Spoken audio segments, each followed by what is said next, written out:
WOWT6. This is Heartland Focus. Good morning, and welcome to Heartland Focus. I'm your host, Tim Clark.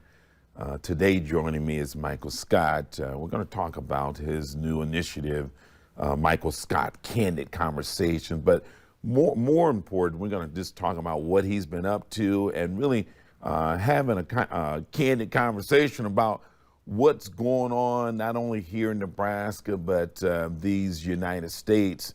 There's a whole lot of stuff and mess taking place. And so I want to welcome Michael Scott to the set of Heartland Focus. Welcome, my man. Hey, how you doing? Of course I would show up the day when winter comes. Yeah, I know. Because I said it would be a cold day in hell before I came on the show. And it is cold. Oh, man. But it's just a real reminder of just sometimes we fall asleep in terms of where we're at, where we live. Mm-hmm. Yeah. It's cold. Oh, that's right. We live in Nebraska. Yeah, we live in Nebraska. And so all is good, man. I tell you, it's just it's a blessing to, I think, to have the four seasons that we have, man. So what is this candid conversations with Michael Well, Scott? first of all, what are the demographics of the people who watch this show? Because keep in mind, I haven't been a newscaster in this town since &97. Okay. So a lot of people going, who is this guy? Why is he on here? Right. Well, I tell you, in terms of just, I think, our show, demographics, most definitely, there is going to be some moms, some grandparents. Yeah, grandparents. Grandparents. That's my demographic. We'll remember, in terms of Michael. But I tell you, but that's past relevancy in terms of now, in terms of just because although you do represent the past, you're old, but you're still relevant because you wouldn't be doing this thing called a candid conversation. So let's talk about that a little bit in terms of how it's connected to the retired or former Senator Ernie Chambers. Yeah. Well, back in February, I was working on Juanita Johnson's campaign. Okay. Juanita Johnson, who is now the city council member for District 2. I helped her win. Thank you.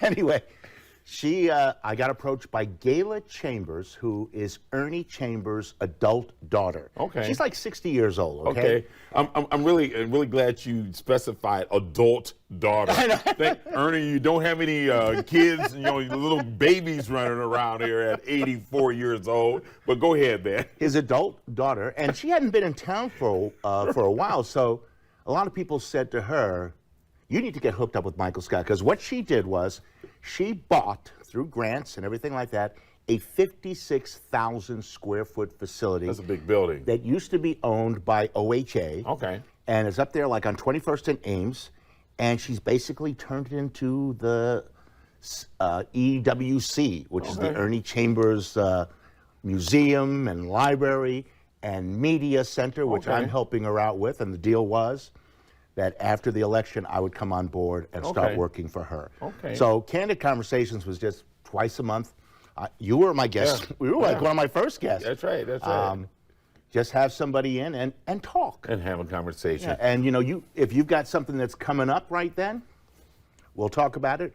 Or I may just get an itch and want to start talking about something else, as you know. Right on. Well, first of all, I value in terms of just what you bring to the table with over 30 plus years in terms of media and hosting and anchoring and all that kind of stuff. So I kind of, feel like I need to kiss the ring as the host of Heartland Focus.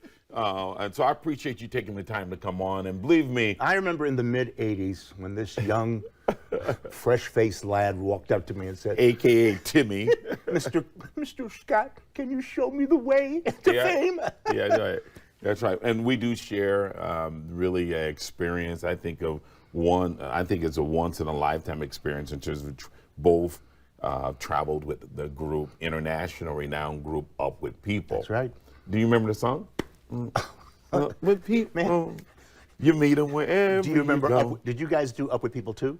No. Which was a more rocked out version? Yeah. Oh, yeah. We tore that up. Okay. Now we're really going back in the 60s in terms of just, but really, 60s? I mean, 70s. 70s. I mean, I traveled, though, in the 80s. In the 80s, okay. yeah. But really, Up With People, when you think about the formation of Up With People, really it's relevant to really what's happening right now, with the George Floyd and the social injustice, all these things that's happening in our country.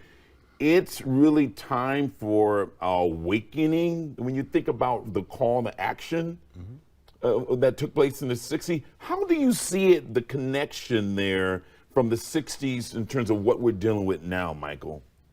Well, I know from the 60s vaguely because I was a kid, but it was going on. But I remember when King was doing his marches, and you had people like Marlon Brando and what's his name, who was in Planet of the Apes, Charlton Heston, James Garner, all these well-known white actors who decided to become woke for that time and marched. And I think what we saw happen here in this country last year was an awakening, because people were home during COVID and watching television. And they saw what happened with George Floyd, okay? And what I was so impressed of was when people took to the streets, 70% of them people weren't black. They were white people. They were young white people and older white people. And I'm hoping that the young ones, the millennials, are going to take this and run with it. They're going to look back at what their grandparents were selling and going, that's not it. And that was the thing we used to always say in Up With People. You had kids in the cast who had never met a black person face to face. That's true. But after 6 months, they could go home and say to their parents, I don't know what you're talking about, black people, Hispanic people. I know Maria, I know Michael. That's right. Their stuff's together. It's introducing you and getting you to know its knowledge. And that's, I think, to your point, that's what took place last year. Young people that really was able to tell their grandparents, it's like, wait a minute, I can't stand this. I can't stand by and watch this without participating. I have friends that are black, white, blue, yellow. And so you did see young white males and females in the streets fighting, I think, a great deal of empathy. But that's the emotional part. What happens after we move through the emotions? What's the work you think that must take place? Yeah, see, you and I. What's the work? You and I've had this conversation before, because I upset a lot of people in Up With People when I said to people who traveled with me, yeah, okay, it's real cool when you were 18 and 19, you met Michael and you hung out with some other black people and they were cool. But what have you done since then? Because what I did was I looked at their Facebook pages and I said, you don't have any black friends? You don't know any black people. How are you going to sit up here and pontificate? You haven't known a black person in 40 years. Wow. So you have to get involved. And so that's the work. Would you say that's part of the work? You got to stop talking about it. But you got to look. But you got to look for it, because be intentional. There was a woman who was in my cast, and at the beginning of this year, we had an Up With People chat thing, and I was asked to be on it, and I gave this same thought. And she was up in Minneapolis, and she started crying. She goes, "I feel awful that you've said this because I don't know any black people up here." And I said, "Hey, I know people up in Minneapolis who are black and white. Pick up a phone, call a shelter, call a food bank, get involved. Don't sit on your butt and watch it take place on TV." And that's the thing. It's sometimes there's a mentality of, well, I got mine, you're on your own. And it can't be like that. And I think a lot of our division is driven, I think my opinion is based on fears of, I don't take the time to get to know you. I just see you from afar because the media have really painted this picture. And I think we got to go beyond the outer and really begin to pull people in. And I think our next step, we're going to take a break, but when we come back, we really would love to get your thoughts around this whole thing, what we're hearing about democracy, that it's at a breaking point. And it's fragile, and then fragile implies that it could break at any time. So think about that, and when we come back, we'll have some conversation around this democracy, all right? Yeah, this experiment, we still call it democracy, yes. And it really is an experiment. It is. I like how you put that. Hey, stay with me. We'll be right back. Our guest, we're going to talk about really this fragile democracy, his thoughts around that. Most of all, what we need to do and be thinking about and move to action in terms of to shore up that foundation so it will not break. Stay with me. I'll be right back. Welcome back to Heartland Focus. I'm your host, Tim Clark. My guest is Michael Scott, the legendary Michael Scott. Hey, Michael, thank you for taking the time, man. Let's jump right in. I'm semi-retired. I got lots of time. Okay, that's a beautiful. Hey, you still work. You're still doing with it. I mean, this is your passion. I mean, this is you wake up to talk and to do what you do. But when we were talking about this democracy, and in that it's fragile, and you said it's kind of an experiment. That's nothing new for saying it's an experiment. I mean, I've heard a lot of other people use it, but it is. This is the first democracy that everybody said that they wanted from the times of the Greek, and now we're trying it. And with any experiment, there are going to be a couple of setbacks. Yeah. And I'm going to tell you, man, I don't know where you were on January 6th when that Capitol was stormed. I was home. And I had turned on the TV, and I thought I was watching a movie. And I went, what the hell's going on here?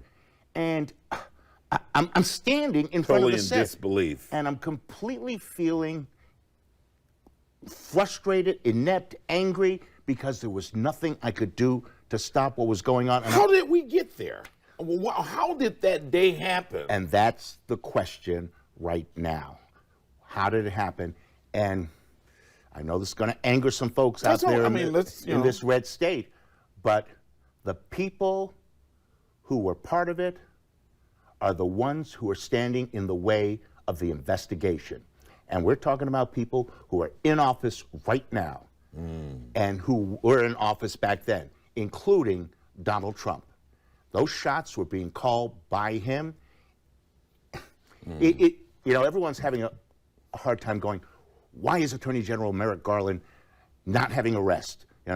When is he going to take control of this thing? But the thing is, when you're dealing with a guy like Donald Trump, you got to get him with the first bullet. If you miss him, you're not going to get another shot. So I'm hoping that Garland is putting his ducks in a row, and he's making sure he's got the best case from A to Z, and Z is Trump. But Michael, I think Trump is just a kind of a cause effect, but I think it's just a symptom. But I think it's bigger than Trump. What is happening around us? You're talking about 70 million people voted for Trump, right? And so when you think about people have choices.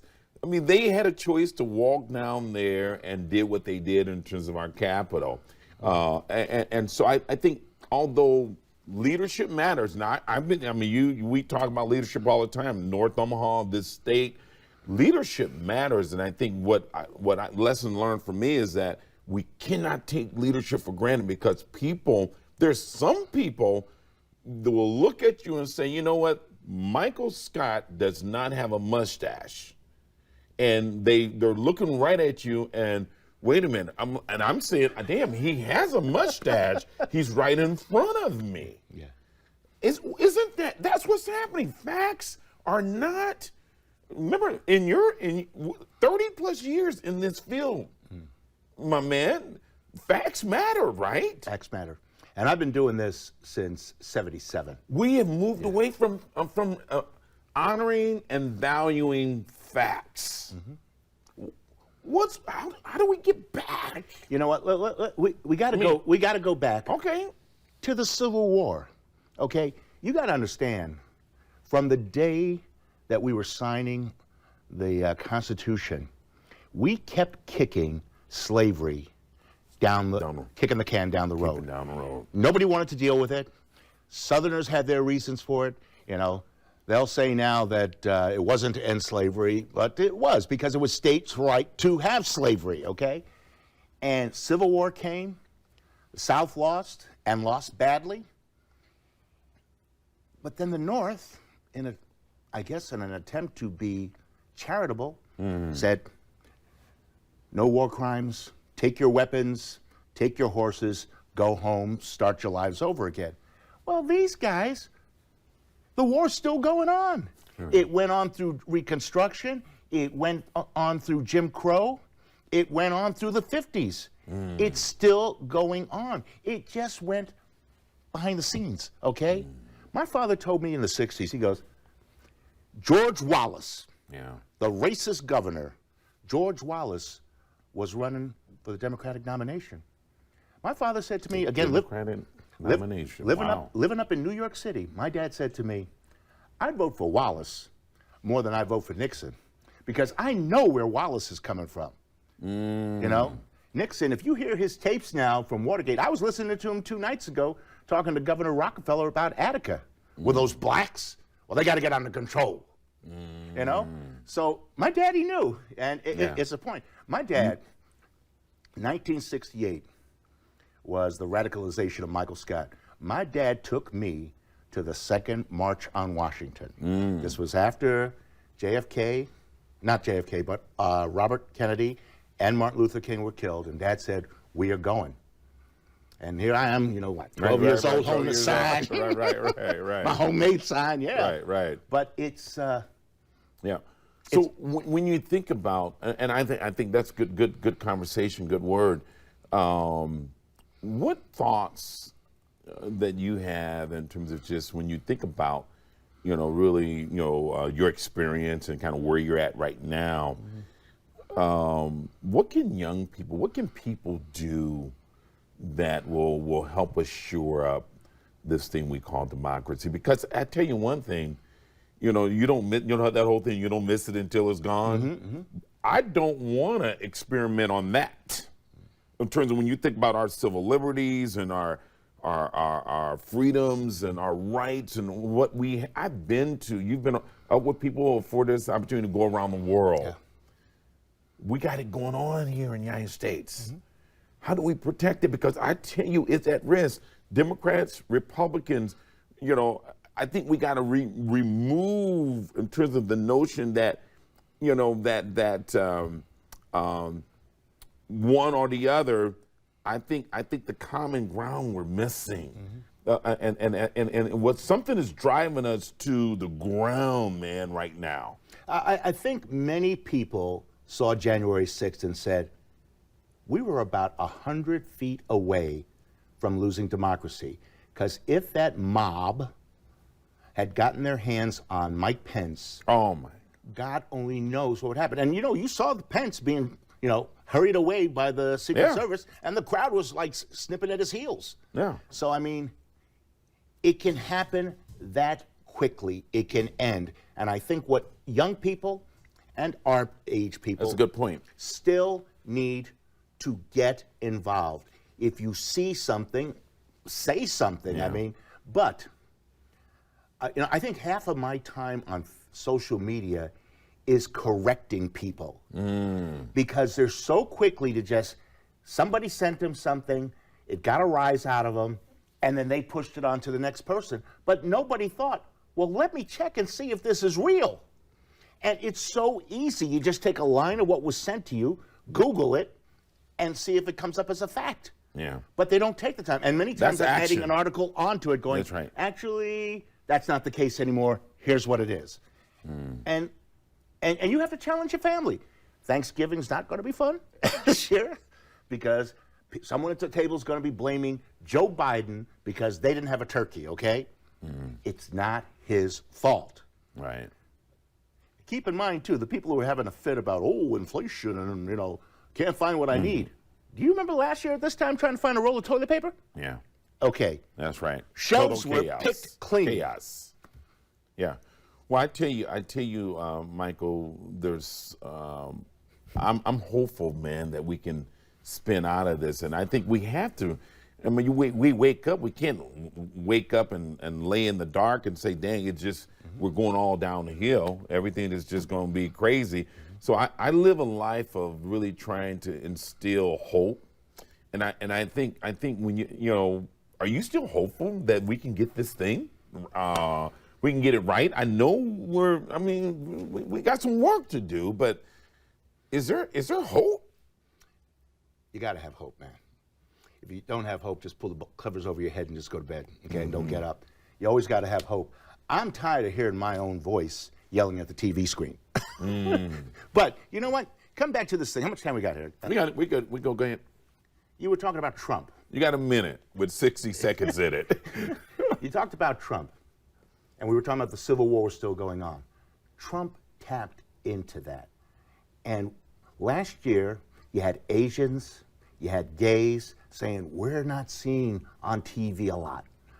Have you noticed how many Asians are on TV lately? Yeah. You know, Madison Avenue's doing its part. It's stepping up, man. But imagine the person who thinks like Trump or who's threatened that his job's being taken over by Asians and Hispanics and blacks, and they're looking at that screen right now, and they've just seen 3 commercials in a row with black families going, this stuff's getting out of hand. What's going to happen to the white man? Yeah. And that's what's happening. And Trump tapped into that. And I think all that really, when you think about what it leads to, is fear. We're driving fear here, and that's what people is motivated by, a false sense of fear that somebody's coming to get you, Michael. Well, it comes down to retribution too, and I think the date was 1819. There was a Haitian revolution, slave revolt, and slave masters were dragged out in the streets. White women were raped, executions, and that's what slowed down abolitionists in the States, because that fear of, well, if we give the black people, what are we going to do when they start raping our women?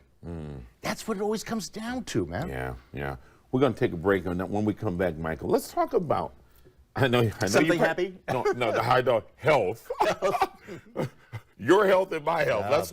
Let's start with the men in the mirror, and then because this is a season of eating, and a season of coming together as family and the holiday and stuff like that. Let's talk about that a little bit. Hey, we're going to take a short break. When we come back, we're going to talk a bit about mental and physical health. Stay with me. I'll be right back. Can I find this in Arlington? Oh, good grief, yes. Oh, boy. Let's see how long it is. Let's hold it out. This guy is probably close to 5 feet. Texas rat snakes are going to be one of the largest snakes that you find in the Metroplex area. What the? Get this thing off me, man. Get this thing off me, man. God dang. What is this thing jumping at me for, man? He likes you. Yeah, I can tell, man. All right, let's try to get back under control. You didn't tell me the thing jumped. Well, God dang. Okay, let's try to get our composure here. You're all right. Yeah. So the Texas rat snake can be up to 5 feet long, huh? That's right.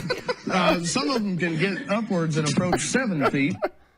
Oh my God! Are you? I mean, Did you go through therapy for that, man? I had to go to the hospital the next day because when I went off the stage, I fell and I jammed my arm. And my wife took me to the hospital. Funny thing though, that noise I made at the beginning.